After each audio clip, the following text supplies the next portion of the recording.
G'day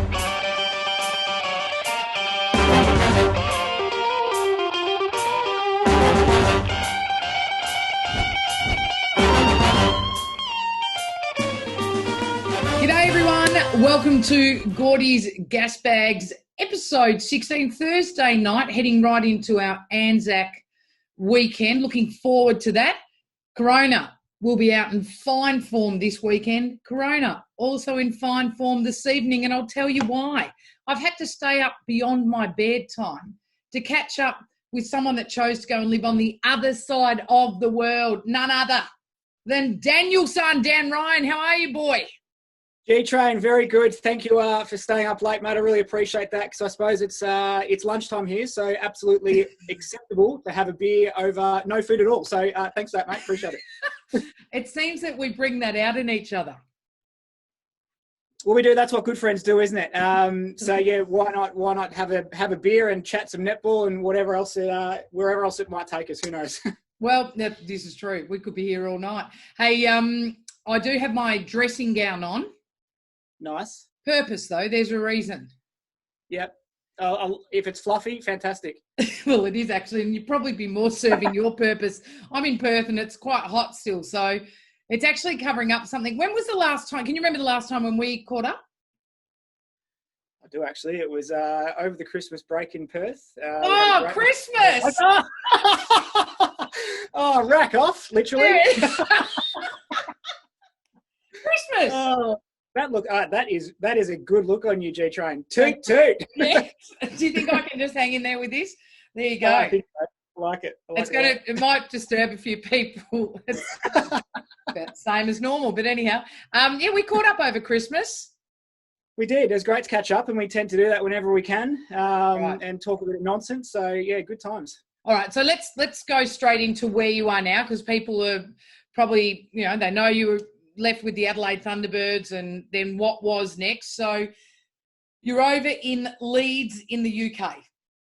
Yeah, so I've got two jobs over here at the moment. So I obviously moved back to the UK at the end of 2018. So I moved back to Manchester to join them as assistant coach for the Super League, to go hand in hand, I guess, with my job as Northern Ireland head coach for the World Cup. So I kind of rolled the dice a little bit that year in terms of kind of putting myself back over in the UK for the hope of being able to stay here and continue coaching at elite level, I guess.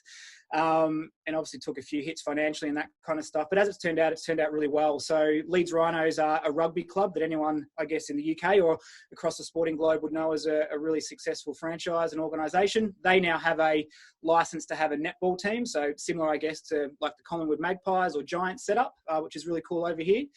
So head coach for them, and we basically go into the UK Super League in 2021. So this 12-month period was basically meant to set it all up and get the programming right, recruit from scratch, and do all that. And obviously still working with Northern Ireland as well. But as you know, everything's kind of put on hold at the moment. And my days consist of deciding whether I have a shower or not, or, what to watch on Netflix. So it's a tough life. Well, one of the things that your days consist of is you gave yourself a buzz cut. Yeah, it's good, isn't it? I actually, I was terrified to do it because I've loved my hair my whole life, and have never actually had a buzz cut ever. So it was growing absolutely out of control. And so I just thought, yep, let's do it. And, I'm not against the outcome. I need to go to a barber and get it a bit shaped so it doesn't look like a Lego man where you can pop it on and pop it off. But, I think it's got potential. I'm okay with it. I think for your first effort, it's not bad. I was a tad horrified. I do agree you're a man that cares somewhat about his appearance. Just a little bit. It's important. Yeah. It's very good. So I did actually I had a shave before I come on here. I cleaned up the neck and clipped the beard for you. Didn't want to appear. That's actually a shave, is it?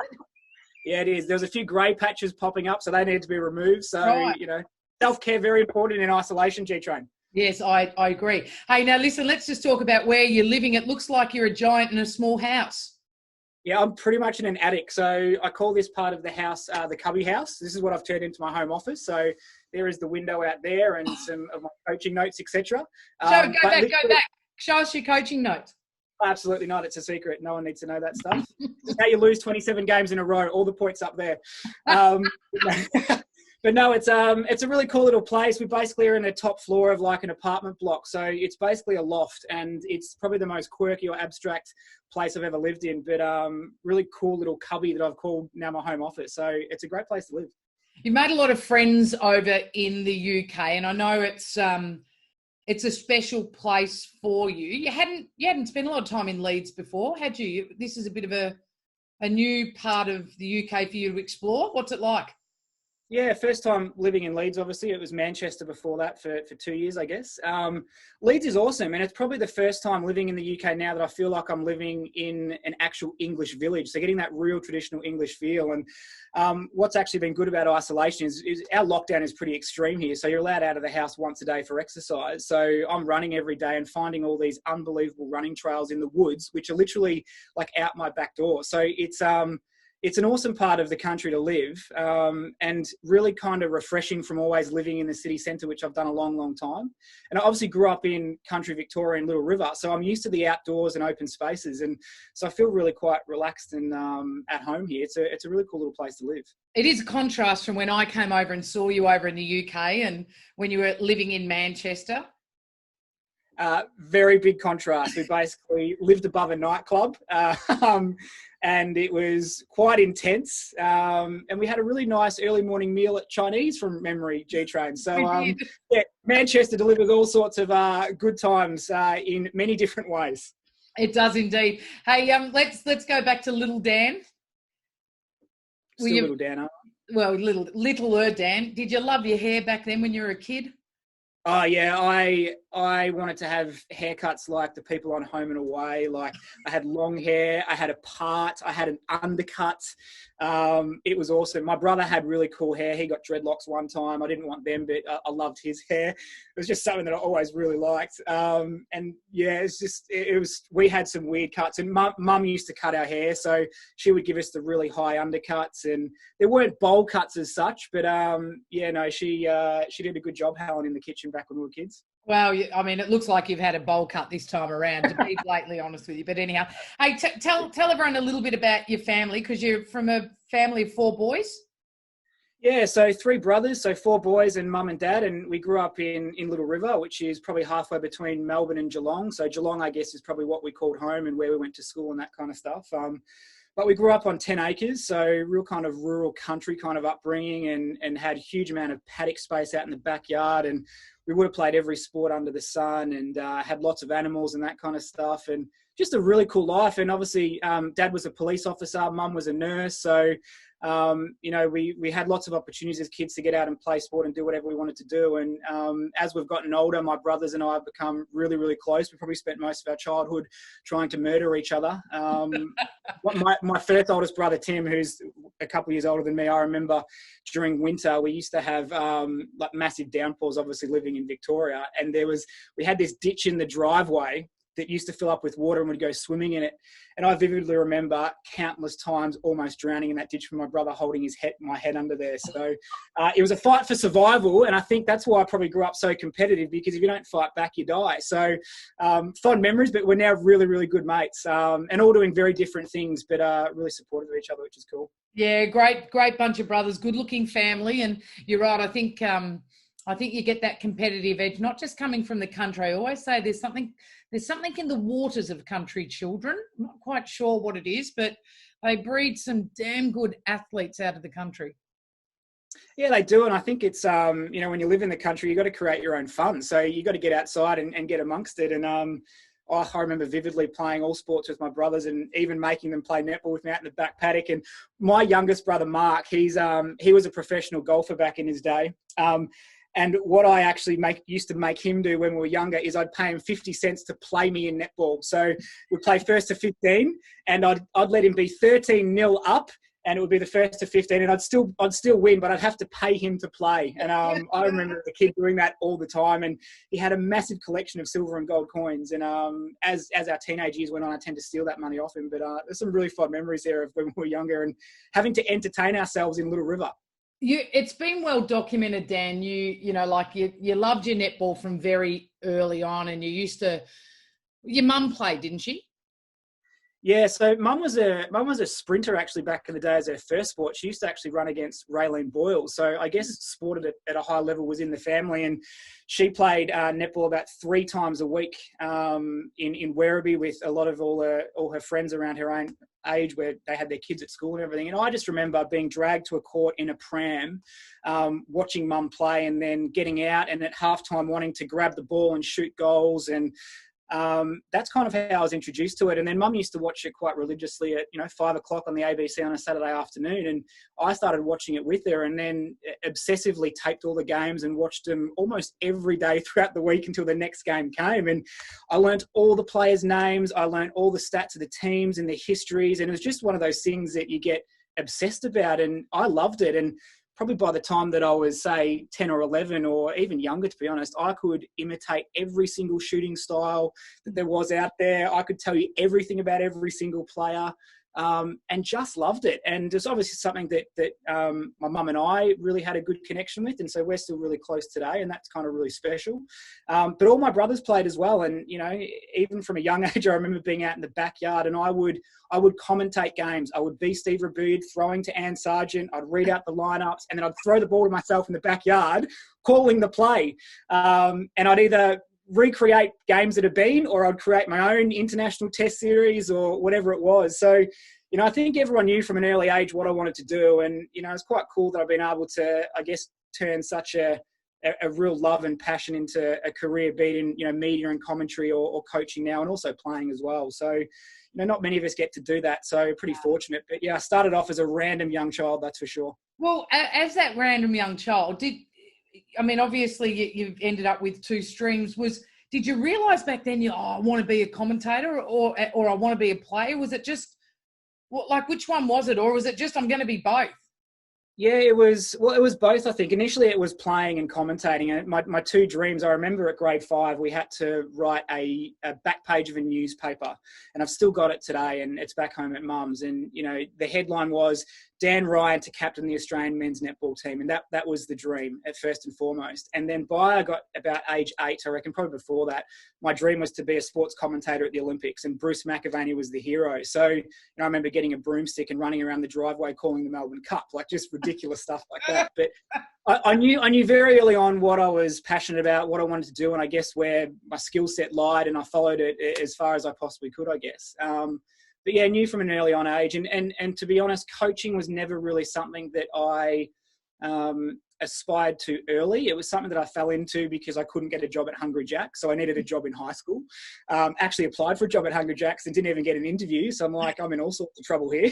But then managed to get a job coaching at a private school, like Year 10 girls or whatever it was when I was in Year 12. So kind of started coaching that way, and I'm like, oh, this is cool, and love the process of seeing players improve and teams win and that kind of stuff. And still always saw it as a hobby and never really saw it as something that could become a career, probably until, to be honest, about 2014, where it kind of changed from me going, well, do I pursue media full-time or do I go coaching? And I chose the coaching path. So, and still obviously keep my hand in media all through those years, but yeah, it was a really interesting one because, doors open and then directions change. So it's kind of been ever evolving for me, which is interesting. It hasn't been in, I guess, all of my jobs that I've had. It's never been, I guess, through a natural progression. It's been lots of different ways that I've ended up where I've ended up. So, fascinating.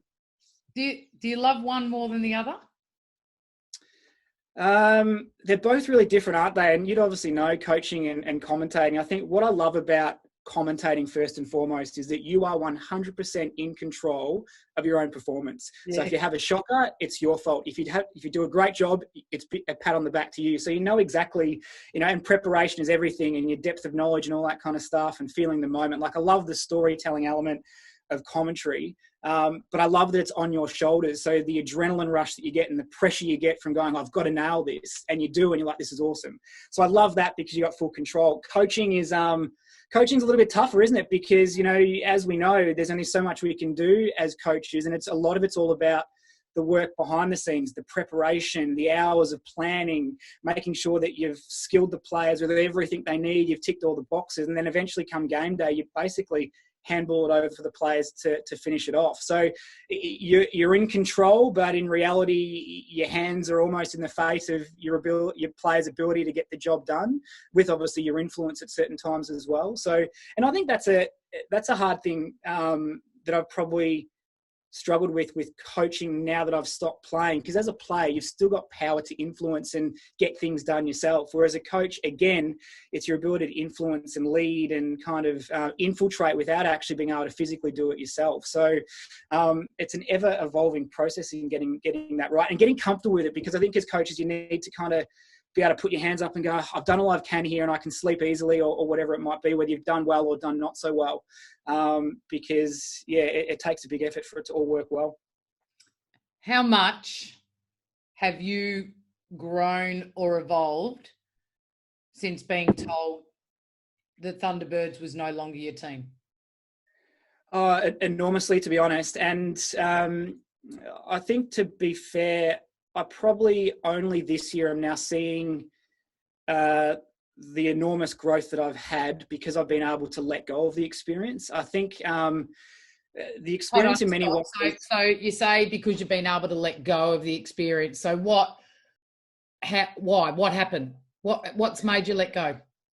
Yeah, I think for me it was there's so many different elements to it and so much I could talk about it. I think when I struggle with a lot of different things with that job. And I think in hindsight, the biggest takeout for me is that it wasn't the right time for me to take a job like that. And it probably wasn't the right place for me to be, to thrive and be my best and ultimately be successful as a coach. So I kind of got acceptance around that.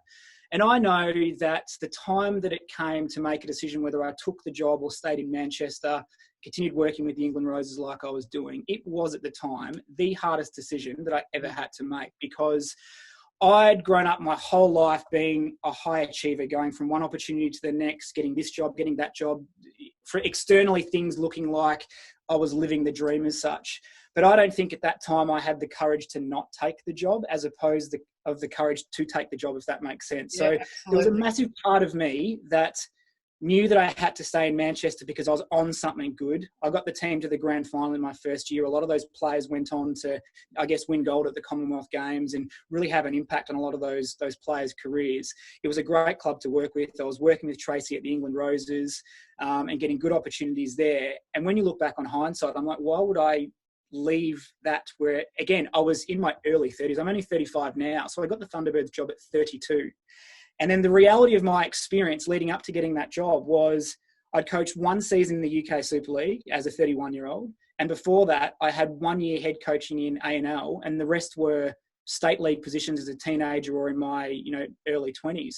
So in terms of high performance coaching, I had next to nothing under my belt. And yes, I was with the Thunderbirds for 4 years as an assistant coach, which gave me a really good breeding ground and a really good insight into what it's like. But unless you're in the job, you have no bloody idea what it's like. And you also have no idea what you need around you and what you need, not just from a playing and support staff, but what you need from an organisational perspective, budgets, boards, all of those things that if you've never been in those experiences, you don't know what you don't know. So I look back on those going, because I was very hard on myself, obviously, when it finished, and I took it very personally. And there was a lot of things that happened over those 2 years that I wouldn't wish any other coach to have to go through. And I don't think Thunderbirds was well set up to support a rookie coach. And I think, we were definitely undermanned in terms of our staff. We were under-resourced.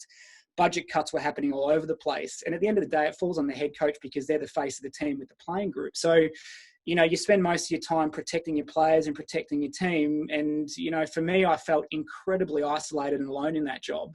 And, to a point where I felt a little bit exposed because there wasn't this overwhelming public support from the club going, hey, we're with you, we're standing by you. And, there's a lot obviously that I could talk about that I won't go into for confidentiality reasons. But the other thing that I got out of it, when I stepped away from those 2 years, I'm like, there would be absolutely nothing within coaching at the elite level that would now surprise me in the years to come. So I felt like in those 2 years that I had there, every type of on-court, off-court, board management, leadership type of challenge that we were faced and thrown at and had to endure and go through publicly, nothing would surprise me. And I think the experiences I had, I think a lot of coaches would have too, but over an extended period of time throughout their career. So for me, I was lucky to go, I'm kind of grateful that this was my first experience at it, although it's really impacted me personally and the baggage was there for a while after. I'm like, nothing will surprise me now, and I'm so better equipped to handle situations. I know exactly what I need to fight for, what I need to step down on. I know exactly what I need around me. I know exactly what I need to challenge, what I need to do my research on, what I need to demand from boards and management and all that kind of stuff. But you don't know what you don't know. So it was wrong time, wrong place, I guess. But grateful for the opportunities and loved being back at the club. I went into it thinking that I could be the person to change it around because that's who I am. I'm positive, I'm optimistic, I'm driven, I'm up for a challenge, hence why I'm still coaching. I could have easily walked away like a lot of other coaches would have. So I got so much out of it, and I look at it now as the gift that keeps on giving because stuff pops up from that experience and I'm like, this is what we're going to do because this is what's going to happen if we don't do it, or demand or push for these things, or me handle something internally a little bit better. So yeah, the growth is enormous, but I don't think I fully healed from it until probably after the World Cup when I walked the Camino last year. It was probably the thing that flicked a switch in me and I wouldn't say it changed my life, but it certainly changed aspects of my life and affirmed a lot of things in my life. But it also gave me, for the first time in 3 years, 100% clarity and headspace that I didn't have because of the extreme pressure and strain I was under during those years. Let's talk about that walk. But before I do you find it cathartic? Is this a cathartic experience for you being able to talk all this? Because I don't know, have you talked about it much? We haven't talked about it a lot publicly. Yeah, look, I think I've been writing a lot actually. So that's one thing I've been doing in this break, and not, one of the things I've always wanted to do is write a book. Not that I'm going to write it about my life, although there's some interesting netball stories in there. I probably need to win something first for it to have any type of context. But I think writing it and getting it off your chest has been really good, because the biggest thing you need to take out of an experience like that is perspective and the learnings. And the learning is going to be the things that throw me forward. So, and one thing that I've probably become really passionate about on the back of it is coach education and working with coaches and coaches supporting each other and sharing ideas and experiences, because there's nothing worse than being a head coach and the team's struggling and you're publicly dying and there's no one there standing by your side going, hey, we're in this. So if I can help any other coach to be able to better handle a situation like that and still come out of it the other side loving coaching and still have great opportunities and be really hopeful around what my future career prospects might look like, I think it's important to talk about it. And, I've been really open with some of the mental health struggles that I had during that time, which really rocked me to my core because I'd never experienced any mental health issues like that whatsoever. But they started very early on based on the level of stress and loneliness that I felt in that job. And I got better at handling it. But when you go through an experience like that, you learn so much about yourself. And when you feel like you really know yourself well, you're in a good place to move forward into kind of, brighter pastures as such. So I do like talking about it because I think there's a lot that I can help people with through the experience. And it also, when I talk about it too, it consolidates in my mind the good things out of it. And yes, we didn't win matches, but how I see things now is so much different to what I did when I first started in a job like that. And, you keep perspective and go, wrong place, wrong time. You weren't ready for that. It wasn't the right thing for you. So I think talking about it. Those positive things will always rise to the surface once the misery moves on. Very proud of you, Daniel, son. Look at you all growing up, except for your haircut.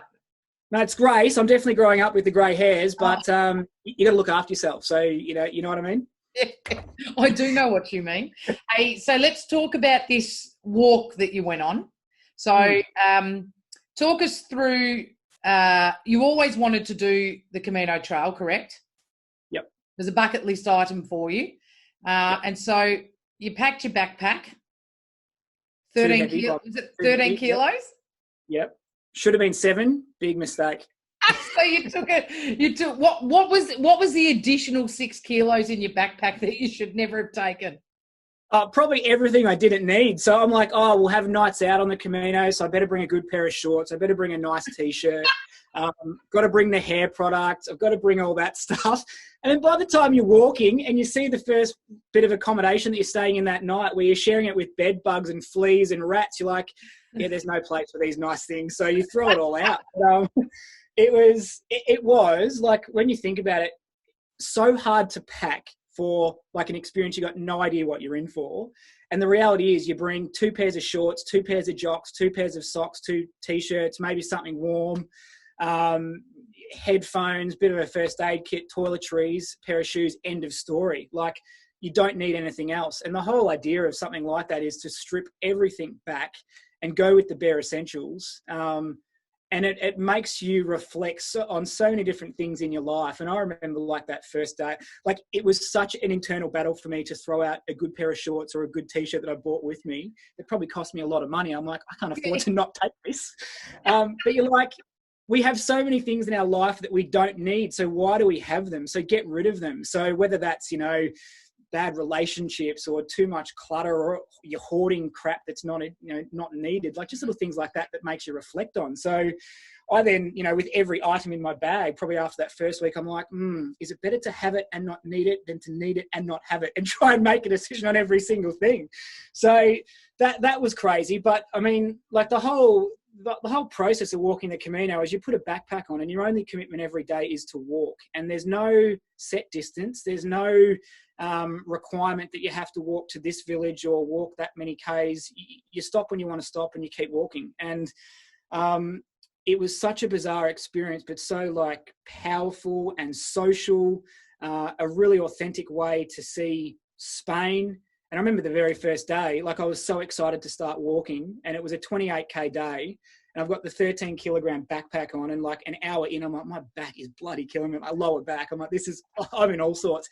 And we're climbing the Pyrenees through France. Like, you're climbing up into the clouds, and you're literally walking in the clouds, and all you can hear are like the cowbells and the sound of the wind.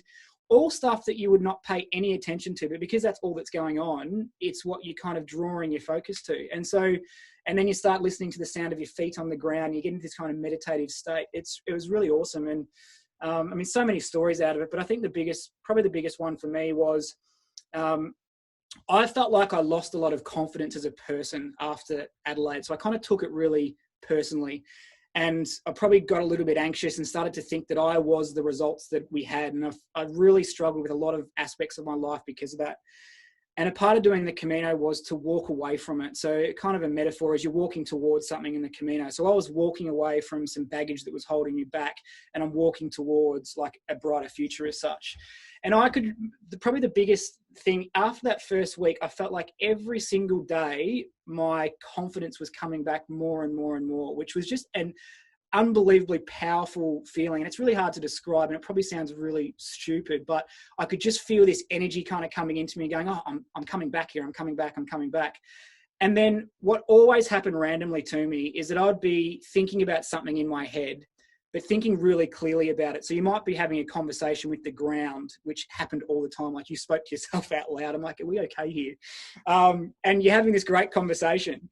And you've got this real clear thoughts, and you're kind of getting to the end point around what you think about something that might be troubling you a little bit. And then after I'd kind of finished thinking about it, either the next day or, a couple of days later, I would meet someone along the path and they would start asking me questions about what I was thinking about during that time, not knowing that I'd been thinking about it, but just weird stuff like that happened all the time, which was like, oh, you almost feel like these people kind of come into your life for a reason to have this conversation. And it was really, really quite amazing. And the people I met, like, I made some lifelong friends from Kenya, from South Korea, Italy, all over the world, to be honest, America. And we're still in touch, most days. But I saw all different things in all those people that reminded me of me before I had, some struggles or the Thunderbirds experience. And I'm like, this is just too bizarre to not be what it should be. So it's a really kind of abstract type of experience, and I guess really quite spiritual, depending how you believe on that stuff. Not so much religious by any means, but certainly like the universe talking to you and it giving you what you need. And the biggest thing that I remembered going into the Camino that probably held me in really good stead throughout the whole process is you kind of need to, if you do it to get the full experience from it, you need to kind of surrender yourself to it and go, what will be, will be. And I always remembered every single day you'd say to yourself, the Camino will give you what you need, not what you want. So just kind of let it happen. And so, you know, these people coming into my life on the way and having conversations about things that I was thinking about, I'm like, okay, I'm meant to have this conversation with this random stranger. Or these people that kind of came into my life that become really good friends, you know, they're there for a reason. So it was fascinating. And, you know, something that I'm so glad I did. And that too is almost like a thing that is the gift that keeps on giving, because there's so many lessons and learnings that come from that you then can apply to your everyday life. And probably the biggest one right now is patience. Like, just stop being in a hurry to go somewhere and do something, and just kind of be where you are for the time being and be okay just being there. So really grateful that I had that experience, and would recommend it to anybody if they're in that kind of, you know, in that in-between stages in their life, or looking to make decisions or let go of something or walk towards something. Like, best experience I've ever had. Cheers to that, my friend. That was we've spoken the full length of that story, but I could listen to you talk about it day after day after day. It's exciting. Here's a question for you before we drag you to the back end of this interview. What does the next 5 years now look like for you? Have you? Because I mean, to be honest with you, you've just told me let's live in the moment and take it each day and calm down. But by nature, I know what your character's like. Most people that are high achievers, you've probably got some sort of vision. What's it look like? Yeah, definitely. And I think for me, again, that's probably just evolved over the past couple of months since being back, you know, being here in Leeds and kind of feeling like I've fully moved on from some stuff that was bringing me down. So for me, certainly, I think, you know, and this is what I think people probably don't really get about me as such, is that I'm still very much in the infancy in my high performance coaching career. And like, when I got the Thunderbirds job, I wasn't even a high performance accredited coach. Like, I was well known, and obviously I think playing for Australia and the commentary work that I was doing and the assistant coaching work assisted, I guess, in my profile and brand, I guess, as a coach, and how respected I was, I guess, in many different ways. But I certainly am in a stage right now where I, for myself, not for anybody else, not for reputation purposes or anything like that, I, for myself, for my own integrity as a high performance coach, want to get some runs on the board. So I want to win netball matches. I want to develop athletes. I want to build team culture. I want to win premierships. I want to do all that stuff that we really need to do as coaches to get to the very, very top level. So as I said to you before, my pathway to getting to Thunderbirds was so different to a lot of other coaches. Like, I skipped and jumped so many different progressions through the pathway that a lot of coaches do. Like, I was watching your one with Bryony the other day, and Rob Wright's very similar. They all went through state underage, into A&L, into NSWIS, into assistant coaching, into head coaching. And I went from Division 1 State League to assistant coach at Thunderbirds, to then head coach at Manchester Thunder, to then back down and around again. So it was really, really different. And so for me, I want to get a bit more meat to the bones, I guess, in my coaching. And I'm on a 3-year contract, obviously, with Leeds Rhinos, and, you know, would love to win the Super League if that plays out, or at least, you know, be responsible for a team that consistently makes the top 4. I'm actually taking over a franchise that we're building from the ground up. So I think that opportunity for people externally to kind of see what I can do with nothing in place and build it, I think is a great challenge for me that I want to take on. And then obviously I'm still doing international coaching with Northern Ireland, which, you know, although it's a very small country with no funding and it's really hard to kind of create a high performance program there, I love the passion of the people that are involved in the organisation, the players, and it actually gives me opportunities to coach at the World Cup and then also at the Commonwealth Games. So if I can get those experiences over the next 5 years and do really well with Super League and have some success, because I'm well aware in this industry that winning is an external factor that people put high regard on. And while externally I appreciate that and understand that, I also know that there's so much more to high performance coaching than winning and losing. And I'm a real coach that is focused on the processes that actually make those things come to life. So that's where all my energy is invested. And I think if I do processes well, results will come.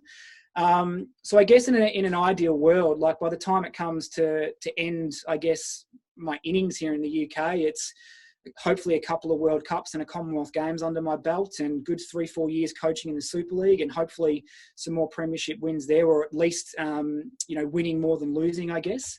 And maybe be in a position to reposition myself to get back to the top level in Australia. And I think I'm really fortunate that I guess have the resilience and drive and ambition to keep coaching, because I think there would be a lot of coaches that would throw in the towel after an experience like Thunderbirds. And I think a lot of people, to be honest, probably who didn't know me, probably thought that would be it for me. Like I'd just kind of throw it in and go, nah, too hard. Yep. But I was like, absolutely not. Like this experience has to be worth something, and I will die before I not let it mean anything. So I'm in a good place now. I'm really comfortable with a bit of job security and stability. I feel like there's light at the end of the tunnel in both jobs, which is important. I probably didn't feel that at Adelaide. And I feel like I'm in a space where I can thrive professionally and personally as well, which I think is really important, because I'll do my best coaching when I'm happy, when I'm having a good time. I've got good people around me.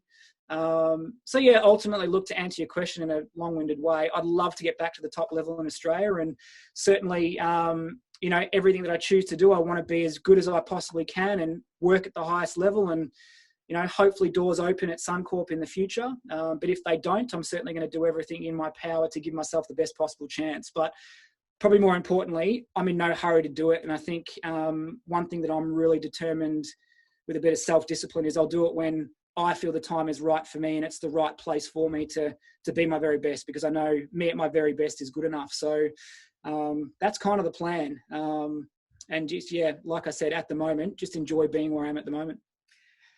Daniel San, you have a way with words, my friend. Hey, so I did wear the green hat for a reason. Good. Because I know, with your Northern Ireland, and I know that probably the main reason you took the job was because they have the best pubs and the ditties and the songs, which leads me to the best part of Gordys Gasbags, and that is karaoke time, champ. Do you know what? I've struggled sleeping this week thinking about what song I'm going to do. And also, just probably over the last 24 hours when I knew that we're going to have a chat, I started to get some anxiety because of the performance I was going to roll out.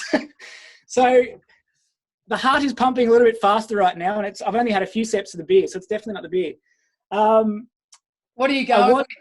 Well, I was going to do the Rattling Bog, which is a great little Irish limerick, but in true karaoke, and anybody that knows me really well and who is listening to this, they will know exactly what song I'm going to do. And I need to give a shout out to probably the highlight of my time in Adelaide was any time that I got to venture to La Sing Karaoke Bar and Bistro. Not only do they do great karaoke where you stand up on a stage and the whole crowd is like your audience, but they do unbelievable fried rice at 3 a.m. and they've got an unlimited selection of Bacardi breezes if that's what you're into. So shout out to them for all the training and preparation. So what I'm going to do is, oh my God, this is going to be terrible. I'm going to do Sure Turn Back Time. I knew it. Because I can do her voice really well when I get going. No guarantees I'm going to get it right here, but to all my friends out there that have supported me over the years in karaoke moments, this one's for you. All right, here we go, ladies and gentlemen. I hate you right now, by the way. Okay, all the way from the UK. I need a prop, so you need to imagine that this is a cannon. This is a cannon, all right? Okay, I just need to put it back so you can see me. All right, we ready? It's not a good... If I could turn back time, if I could find a way, I'd take back all the words that have hurt you, and you'd stay. If I could reach the stars, I'd give them all to you, and you love me like you used to do. If I could turn back time. Tell me when to stop, please. I need to stop now. Please. If I could find a way. Oh, that's it. Oh, it's not just singing. I can't. It's not just singing. It's your props. Make sure you watch this on rewind, mate. I looked at so many household items, seeing what would make a good cannon. Nothing overly suitable. But yes, that's a shout out to all my mates. I've gone as red as my T-shirt. Oh, I've got tears coming down my face. Very funny, Dan. I expected no less. I hate you for that, but I love you as well. I know. I love you and hate you at the same time. Hey, all the very best over in the UK. We miss you, but thank God for a pandemic where we have Zoom and we can catch up. Correct. Love it, mate. And great work on this too. It's been turning back the clock to the early 90s. And by the way, I would have had, this is another really sad story about me, but watching all of these chats with all the old moles, as they call themselves, we need to see more of them in our game because they've got such good stories to tell and such influential figures. And yeah, just amazing. So you're doing a great job, mate. Keep it up. We're loving your work. Thanks, champ. Love you. Take care. Be safe. Catch up. See you later, everyone.